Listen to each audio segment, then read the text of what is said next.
So thank you everybody for joining us today. We are super excited to have Valeri Hall Little joining us today on our WIL Talk podcast. Valeri is a very special person to me. She is a friend, absolutely. She is also a certified business coach and the founder of a company called Built to Soar. Valeri, I know this podcast has been delayed a couple of times. My apologies. We are super excited to have you. So welcome. Welcome to the podcast. Thanks for having me, Vicki. I'm really excited to be here. Well, we're thrilled to have you, and better late than never, right? Absolutely. Absolutely. So I do want to just take a moment and thank our audiences that have been patient with us in, having this conversation. I know that by the end of this conversation, you're going to get a lot of great, really valuable information that Valeri's going to share with us. But before we jump into all those things, I want to take a moment and just do an official introduction. So as I said, Valeri is a certified business coach. She is also the founder of Built to Soar. I think that, the work you do has been a life purpose for you. Like you've been a business architect, you've done communications, public relations, like you've done so many amazing things in your life and has brought you to where you are today. And it really, the focus is about helping overwhelmed entrepreneurs rethink how they work so that they can enjoy their business growth without burning out. And more importantly, without losing touch with the work that they love most and why they're doing the work that they're doing. Valeri uses her proprietary Soar system to help clients shift habits, confidently prioritizing their time and energy and mastering the art of focus and flow. I love that. And so her overarching mission is really to help purpose-driven entrepreneurs grow small and mighty, elegant and meaningful businesses, all while feeling fulfilled every step of the way. So her work really is about empowering entrepreneurs to do less and to be more. Valeri has been featured on CBC Radio, Time Magazine, the Huffington Post, and she lives in Toronto with her husband and two daughters, who I think one's in university now, right? Mm-hmm. Oh, yes. And that super energetic golden noodle. So we're so golden doodle. Oh, sorry, golden. Did I say noodle? Wow, where am I today? Golden doodle. She's like a noodle some days, I tell you. I'm creating a new breed, Valeri. That's right. I love it. Awesome. Well, like I said, thank you for being here. I really appreciate you coming on today and talking to our audience. And maybe just to kick off, let's talk about, what are the one or two things that you would really like our audience to walk away with today? That's a great question. I would like them to really be inspired to not do it all in the business, to know that they are not alone, and that there's so many business owners out there that on the outside look like they have it all together, but on the inside have just the same struggles and challenges and workload as you do. So sometimes that gets forgotten. So just know that you're not alone, and really just know that it's stepping stones, right? It's not about getting it perfect right the first time. These are iterations, and that it's, you try one thing, and if that doesn't work, you shift it, or it's just, building that muscle, building that focus muscle that takes time. So those are two really important things. Let yourself off the hook. You are doing an amazing job. Yeah. Wow. That's really important and powerful because I think sometimes that narrative in our head is, oh my gosh, I have to do it all perfectly right from the very beginning. And what we forget is it's the journey most of the time, right? It's that evolving, for you to evolve into what you're meant to be or what your business is meant to be. So I love those shares. And I hope that, by the time we finish this conversation today, it'll bring some perspective and different thoughts to how we do that. So I know you've spent many years, really working on this system and perfecting it and the mind shifts to help entrepreneurs work powerfully. So tell us a little bit about your journey into actually becoming this business coach and doing all the great work that you're doing. Well, my journey started with burnout. So I was running a very successful web consulting practice, and my kids were smaller there, so I was juggling being a mom and running a business and all the things that come with it, right? And then I had a health issue that came up that required me to have bed rest for 6 weeks.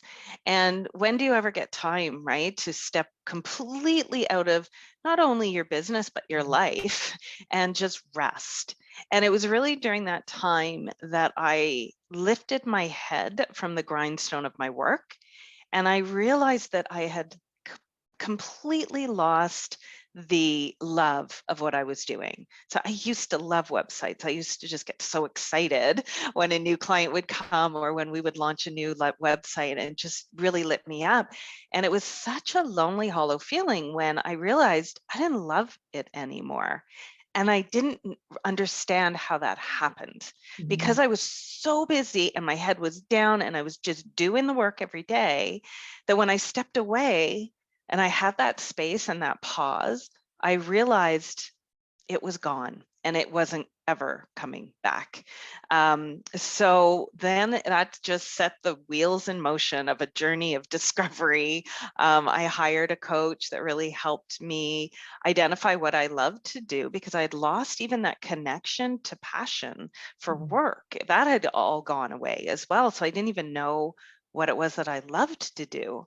So yeah, that journey just led me to the arena of productivity. I'd never really understood that or heard about it before. I knew about time management and planners and all that, but I didn't understand sort of the bigger concept of what that meant.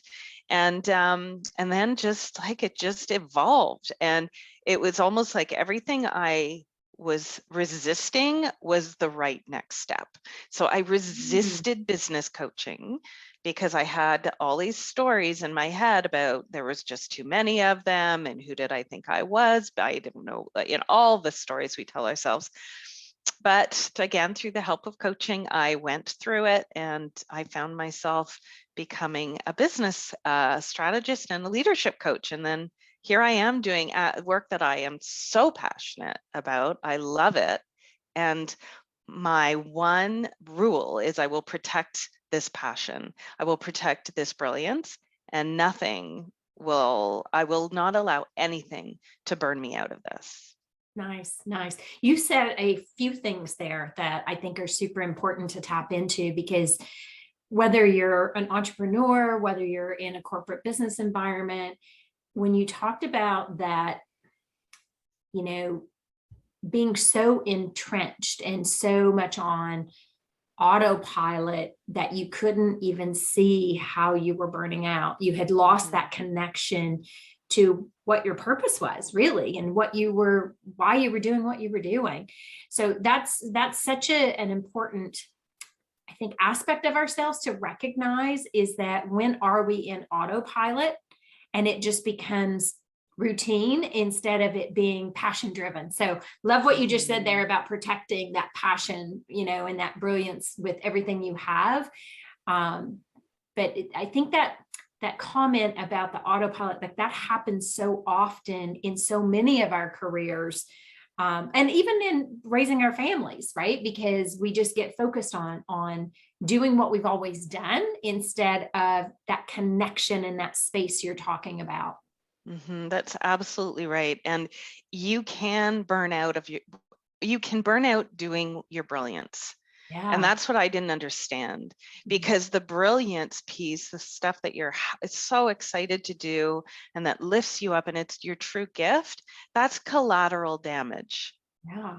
From doing all the other things that you feel you must do as an entrepreneur, right? We're fed all these stories as entrepreneurs that, you must do it all. You must do all the administrative, you must do all your social, you must do every single thing in the business. And then when you burn out of doing all of that, your brilliance just loses its luster as well. Yeah, 100%. Wow. Okay. That's very powerful. So what do you feel like are some of the biggest obstacles or barriers that you're seeing with entrepreneurs and feeling that productivity and on top of all the many hats that we wear. Yeah, well, one is, again, I call it the DIY habit. And it has become a habit with so many entrepreneurs, and especially because we now have tools in our work toolkit that say to us, look how easy it is to design your website. Look how easy it is to do your own bookkeeping. You know, we're being fed that constant diet of DIY. And I am here to give every entrepreneur permission that that is not the way of the true entrepreneur. If you want to grow your business, it's not doing all the administrative, I call it grind tasks that burn you out. That will not get you anywhere. It's about shining in your brilliance, doing the things that move your business forward, the things that inspire you and enlighten you. And it's those things that actually provide growth and income and impact as well. When we are stuck in the DIY, administrative, boring, busy work, that's where we'll burn out and our business will plateau. And usually those things happen around this at the same time. However, it's also an interesting place to hide. So that's where a lot of entrepreneurs will hide out in the grind work, because it feels like, I was saying to my clients the other day, is it feels like that big bag of chips sitting on the counter, right? It's like, ooh, I think I'll go in and have a few. I'm feeling kind of hungry. I'll eat that bag of chips, but it's not doing anything for me. It's just kind of filling that need. Well, that's what busy work is like, right? Busy work is filling that need where you feel like you're doing things. So very similar to going into your inbox, you feel important, even though it's not your priorities, it's all other people's priorities.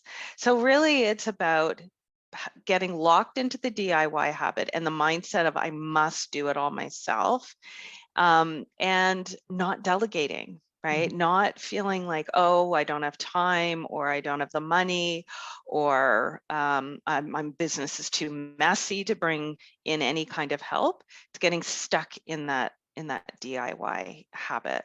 So that's a huge obstacle for entrepreneurs that I work with my clients to unlock that mindset and realize that that is what's keeping you stuck and mired in the busy work. Yeah. Wow. I love that. And you know what? I can be a testament to that. Because when you go from, especially because we have a lot of women who've left corporate environments and have gone out on their own to create, what their purpose, their passion, work is. And oftentimes that is creating a business to help others. And I know for myself, when I started my business, spent 30 years in corporate. And then all of a sudden, I hang my shingle out and I'm an entrepreneur and I'm trying to do everything. And so you hit on a couple of things there when, do I have enough money to have somebody help me do this stuff? It will cost you so much more money to not hire somebody. And I am the poster child for that, because I thought, yeah, I want to know how to do my bookkeeping. I want to know how to do these things. I always had teams who did that work, right? And it cost you, to your point, it cost you that time for creative thinking. It costs you, if you don't do it right, then you've got to have somebody come in and clean it up. So it is worth having, that investment in somebody working with you to help you figure out who, like the work you do, helping people figure out those systems, so that you bring the right people in to support you. And it doesn't have to be all at once, I'm assuming, right? You can layer that in little by little. Yeah. Yeah, absolutely. I mean, I'm with you. When years ago, I again almost burnt out of my coaching business because I was doing all my financial stuff myself, not the accounting piece. I did have an accountant, but all the bookkeeping. And I felt like, oh, I have a tool that makes it really easy. I should be able to do this. Why can't I do this? I'm just inept. Obviously, everyone else can do it. They say this is so easy. And I would spend almost a week of my time. The last time I did it myself, I was a week in doing forensic bookkeeping, and it almost killed me. And I said, I just raised my arms up and I just said, I will never do this again. This is a week that I'm stepping out of my business, but out of my brilliance as well. I don't like this. I'm not good at it. And then when I really investigated it, it wasn't that much money to hire a bookkeeper who came in and did it better and faster than I could have ever have done it. And so this is a paradigm that we tell ourselves, is that, no, I have to do it all myself. I am an entrepreneur, and that is the way of the entrepreneur. And we have been fed this, and it is not true. How many, if I had that week back, what could I have done? I could have helped more clients. I could have brought in new clients, right? And those are all the tasks that actually bring in revenue into the business, and also help me to shine in what I love doing. And that's what we want you to do. So we can get trapped in the excuses. And I would like to challenge anyone who's thinking, no, I can't do it, I can't do it, is just to say, where is that message coming from truly? Whose voice is that? Because I firmly believe mine came from my inner critic, who said, absolutely, no, you're going to do this yourself. And who do you think you are? And there's no way you can have enough money to do this. And you're a business owner. And as such, you must do this all yourself. And so really tap into, where is that message coming from? Having that support around you leads to sustainable success. Yeah, no, you're absolutely right. And, even as you were saying that, I'm thinking about the busy work, right? Like, part of it is the voice. Absolutely. You're right. And then some of it is, it's just getting bogged down in the busy work, and it paralyzes us. And so it's like, how do you make that shift and stay focused on the things that are your brilliance, the things that really get you excited, that, when you've worked with that client or you've done X, you feel like, oh my gosh, I have accomplished so much today. So how do we help shift that perspective, I guess, is what I'm looking for. Mm-hmm. Well, the first step is really being conscious when you're working and what you're working on. And I have a little mantra I share with my clients, is whenever you're doing anything in your business, ask yourself, is what I'm working on right now leading to me towards my goals? And how am I feeling right now as I'm working? Because we often will disconnect to how we feel when we work, because we're just head down, go, go, go. And when we can answer that question and shine a light on that, that is the cue for what you're doing. Right? So you can be doing something that's busy work. Is this leading me towards my goal? Likely, no, it isn't. And how am I feeling when I'm doing this? Is this my unique brilliance? No. And I can tell you, when I was doing my forensic bookkeeping, no, it was very clear. It was very clear. Now, you want to be gentle with yourself, right? Because this is, again, a habit that we're in, the DIY habit. And it's just, first of all, being aware of it, just checking in and being aware of it.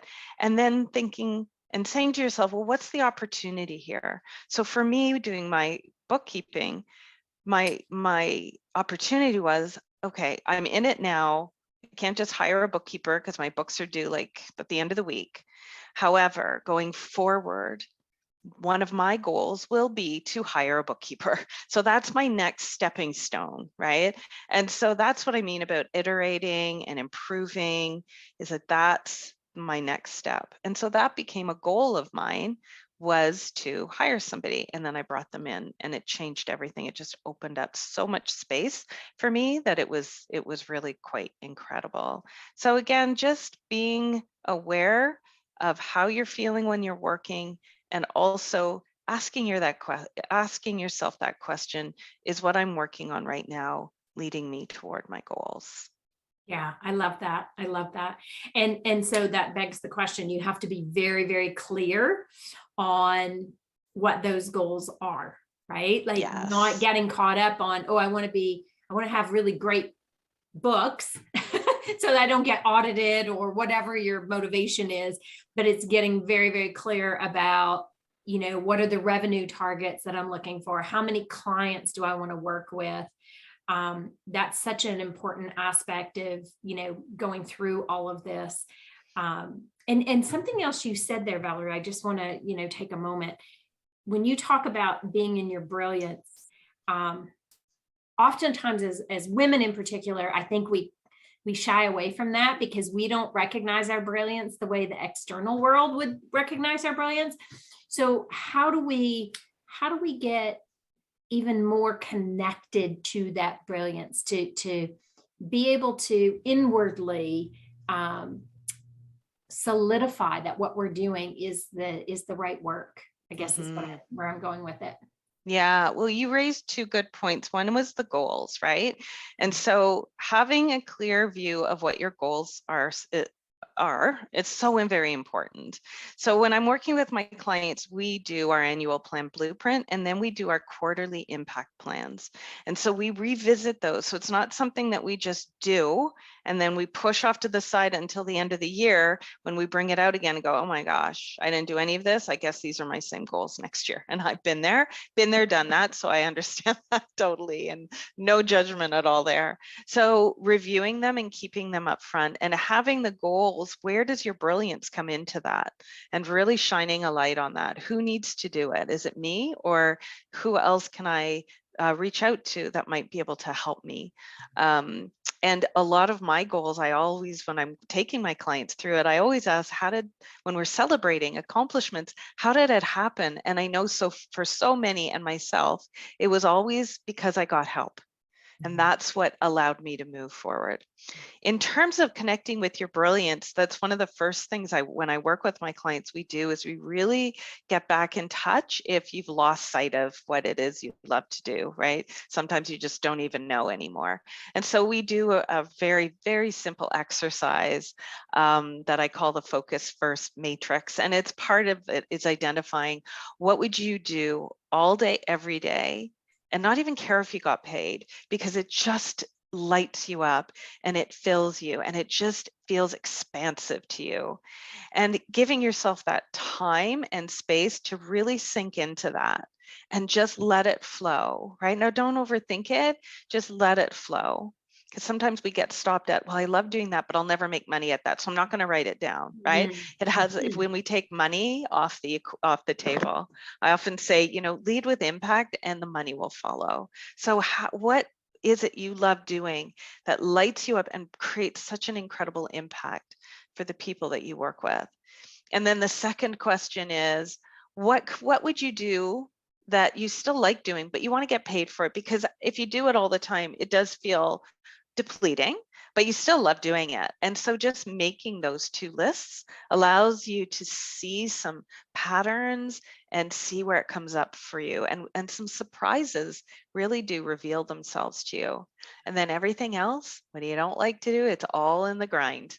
And so those are the tasks that we want to get out, off your radar, off your to-do list, out of your line of sight, because those are the things that deplete your energy and grind you down. Yeah. Wow. That's really important. And then on top of that, sometimes we have this tendency to procrastinate, right? Well, because I don't like the grind work myself. I'd much rather be having conversations with clients and working with, different groups and individuals. So when you're a procrastinator, and you're letting things kind of pile up, that starts to overwhelm, right? So what are some of the things that you do to help clients, work through that and not put yourself in that position? So I guess being proactive with it. Right. Yeah, procrastination is, it hijacks our days and our productivity all the time. But you said it quite accurately, is when it's all the tasks that we don't want to do, we just kind of push them over to the side and say, yeah, I'll get to that later. Because really, nobody wants to do stuff they don't like to do, or they don't want to do it if it feels hard or it looks like a mountain. And it's like, I'm not doing the mountain, I'm going to do this over here, right? It's easy, I can get it off my plate. So in terms of procrastination, it's really important, again, to chunk things down. And just when you do see a mountain or you do see a task that feels really distasteful, is to say, well, what's one little thing that I could do just to kind of chip away at this? right? And then time yourself. So I call them doing dashes, and it's about timing yourself and creating a focused environment that you can just do it. So you say, I'm going to give myself 25 minutes, undistracted, focused time, and I'm going to do this one thing, right? I can give anything 20 minutes, even something really distasteful. And then what you find is all you needed was that jump start, and then you can just do more and get it done. I had one client who said there was something she was resisting because she really didn't want to do it. And she did a doing dash. And after that, she said, I don't know why I procrastinated. It really wasn't that bad. But we build it up as this big hairy monster in our minds when really it isn't, right? It's just one little thing that you can do, one small step to get it off your list. Or even hold yourself accountable, like say to somebody, I'm going to do this. Please hold me accountable, or announce it to the world that I'm going to be launching something. And then, there's nothing like announcing things to hold you. Isn't that the truth? Oh yeah. Oh yeah. Yeah. So, but know that everyone procrastinates. We want to do easy things, and we want to feel like we're moving forward. So it's really natural to displace those things and defer them off your plate. But again, be curious. It's like, well, maybe it is distasteful. Is it busy work? Do you really need to be the one to do it? How might you delegate that? Or just get it off your plate in some way, right? There's so many inexpensive ways to get things off of your plate. Doesn't have to be a huge financial investment, depending where you are on your business journey. Yeah. Well, and even what you just shared there, I think that's so important with multiple parts of our lives, right? Like it is, little bite-sized pieces, and you can nip away at it and help it to dissolve or go away. But the other thing you said there that I think is so important is, and I know I talk to clients about this often, especially people who own their own businesses, like what are the things you're doing that you don't need to be doing, that you think society thinks you need to be doing, right? And I'll even share with you when I was running Bombay Furniture Company, like I remember the US came to us and said, you've got to cut out all these people in your organization, right? So they wanted me to get rid of 16 people in the Canadian business. And I said, like, I can't, there's no way, there's no way to run the business if I don't have these people. And what it forced me to do though, was look at, because I said, okay, instead of people, what's the dollar value? How much money do I need to be able to contribute to the total company for us to be healthy? And this was after 9/11. And so they came back and gave me a dollar figure. And so instead of cutting people, I looked at what are the things we're doing that we don't need to be doing, that we've just done because it's a habit, to your point. And I cut out all kinds of operational things that people had fallen into these habits of, oh, we should be sending courier packs to the stores every week. And it really forced us to take a step back and get rid of some of those things. But had the US not come to me and said, you've got to cut out all of this, I would have never done that. We would have just kept doing it. And to your point, the piles get bigger because nobody wants to deal with it, right? Or you lose more money because nobody wants to deal with it. So I love how you share that. That's such an important piece. And especially when we're an entrepreneur and it's, ourselves and maybe one or two other people. Yeah, absolutely. And, the other thing too is being an entrepreneur can feel quite lonely sometimes and isolating if it's just you. And so, how can you also make it more fun, bring some more joy into it? And I have some clients and we do work together, and my group program is we'll have time where we all come together and we do it together online. So you're not by yourself. And that's a really great time to do some work that you might have been putting aside. And we do say, okay, what do you want to get done today? And they say it, and then you're accountable, right? So how might you also reframe it and bring some joy into it and make it not so distasteful. So maybe you put some music on, or you go do it in a different location, or you have a nice treat afterwards. So there's different ways to beat that resistance. And I love how you reframed it. Like you looked at it through a very different lens. And that allowed you to step forward powerfully, as opposed to just, I'm not doing this right now. Yeah.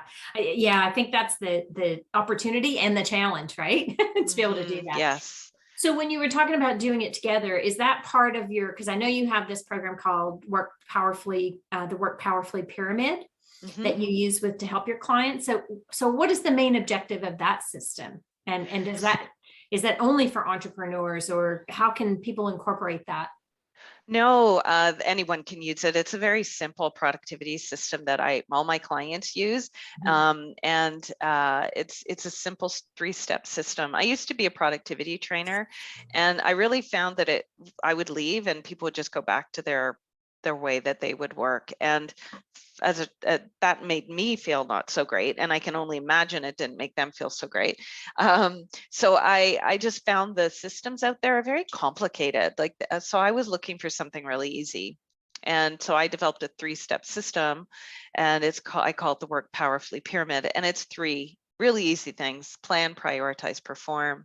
And so plan is really getting things out of your head, out of everywhere you've written. So you've written them all down so you can see all the stuff you have to work on, right? Because otherwise it's hidden in all sorts of little corners, and on voicemail and in email and in your brain, mostly in your brain. And so then once you've got it out there, now you can prioritize it. And I take you through a really easy way of prioritizing. One of them is, again, is this moving me towards my goals? Like, is this directly connected, right? And then, because we want to get rid of these things, you will never get to the end of your to-do list. It is impossible. I have never met anyone, the most productive people in the world, the gurus out there. No, it won't, because there's always more to do, right?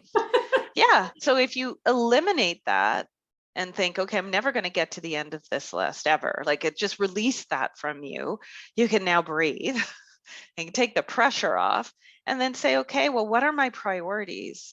And we tend to overstuff and overfill our days and think, oh, I can get 10 things accomplished today, and then maybe 1 thing gets accomplished, right? So it's about using a priority scale that I've developed and allowing you to sift through everything, and then also release some things, and then perform. And that's now we're going to start working, right? Now we've planned and prioritized our work. Now we can start working with intention, working powerfully, because we know we're using our brilliance at the right time of the day.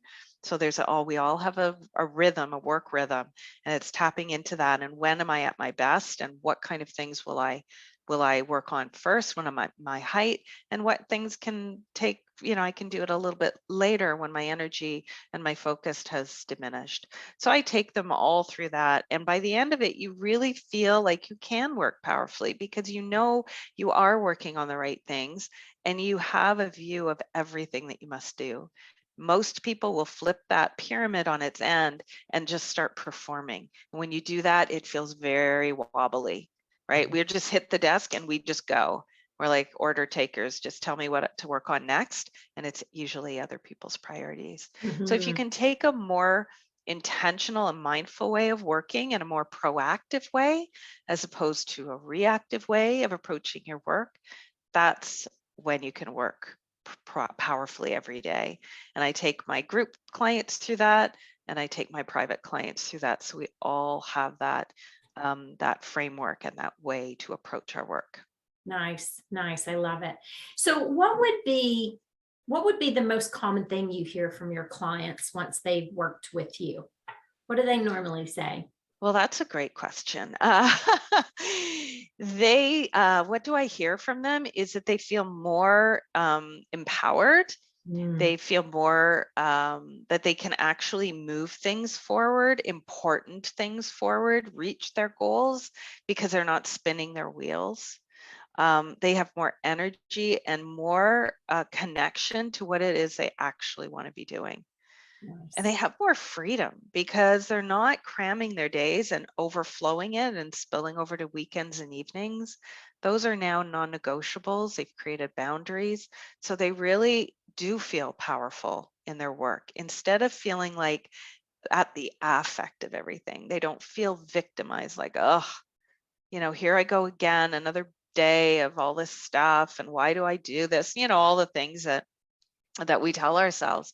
Instead, they get excited because they know that they're going to be working on things that they love to do and that they have developed these really elegant, small and mighty, meaningful businesses, and that they're running them and leading them, not running them, they're leading their business powerfully and intentionally. Nice. Oh, I love that. I love that. That's awesome. That's beautiful. Wow. You have shared like some really incredible information today. And a lot of things that can be applied regardless of whether you're an entrepreneur or you're working in a corporate environment, leading teams. Like so much of what you talked about are things that, can help you just lead your life is how I see it. So how can people reach you if somebody's interested in learning more about, whether it be the powerful pyramid or, working on like building out a solid plan for the year? How do they get in touch? Well, they can come to my website at builttosoar.com. I also host every Friday a productivity power hour, and this is a free time to just drop in. It's very casual. Some come in their pajamas. It's online and it's every Friday at 9:30 Eastern time. And it's a really great way to just wrap up the week and feel really inspired and connected. It's productivity in a very different way. So it's not about, tips and tricks. It's really about feeling anchored in your purpose and connected to your brilliance and celebrating what you've accomplished and giving gratitude and having some time for reflection. So you can reach that through the website. And I think you're going to send that out, correct? Yes. Put it in the show notes. Yeah, it's if you can just share also in the not in the chat, but if you share your Instagram, like so that we can make sure people are able to follow you. Yeah. Because once it goes downloaded on the podcast platforms, I don't know if that part will share. Okay, so you can just go to builttosoar.com/power-hour and you can sign up that way. That's the easiest way. Okay, awesome. Yeah. Okay, I love that. And also, one of the things that I love that you do are your video tips, which you do. They're on LinkedIn, they're on Instagram, they're on Facebook. So how can people follow you there to learn, more tips and ways that they can, improve their productivity? Right. Well, they can visit the blog on my website because I post them all the time. And if they want to receive it in their inbox, because I always have some special things in there as well, again, just go to builttosoar.com and you can sign up right from the website. Awesome. Awesome.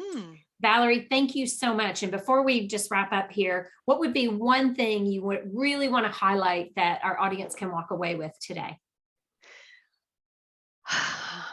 I just, I hear from so many people who just feel so buried and so frustrated. And again, I just want to say, everyone, just pat yourselves on the back, right? The fact that you show up every day, that you listen to this podcast because you are interested in working differently, in gaining more control. That is the first step. That is your first stepping stone to making sustainable change. That is huge. So, if you can take even just one thing away from today and just write it down, as what's one thing that you will do differently from all the things that you've heard today. And just anchor that in and just try it, right? It's really about stepping stones and just taking just one step at a time. And that is going to lead you to where you want to be and allow you to work powerfully every day. Nice. That's a great takeaway. Excellent. And just before we leave, does anyone in our audience have questions for Valeri? I want to make sure I open it up to that. So we'll give it just a second if anybody does. But I mean, you've done such an amazing job covering so many different aspects of, how to prioritize, how to set goals, how to really look at your work in a different way. So we have any other questions? No questions. You guys did an awesome job. Thoroughly covered everything, because about 5 of the questions I had, Vicky asked. So Oh, awesome job. Thank you, Valerie, for your time. oh, you're welcome, Rochelle. Thanks for joining us here today. Thank you, Rochelle. So Valerie, let me thank you once again for joining us. As always, it is such a pleasure to speak with you and, for sharing your brilliance today on the Women in Leadership Talk podcast. I'm sure all of our our listeners will, take a lot away from this conversation, and hopefully we can have you back on again at a later date to share more things. But thank you. And our audience listening today, we love having you listen to the Women in Leadership. Wow, I am having a hard time with my words. The Women in Leadership podcast. If you have any comments or questions or want to get in touch, please feel free to send a message to us at info@willempowered.com. We're always open to suggestions for topics that are of interest to you, and keep an ear out for our next few podcasts that will be downloaded. We're talking to some other amazing women as well, and you've had the privilege of meeting Valerie here today on the Women in Leadership Talk podcast. So Valerie, thank you. Much love. Thanks for having me. Take care. Stay brilliant. Bye for now.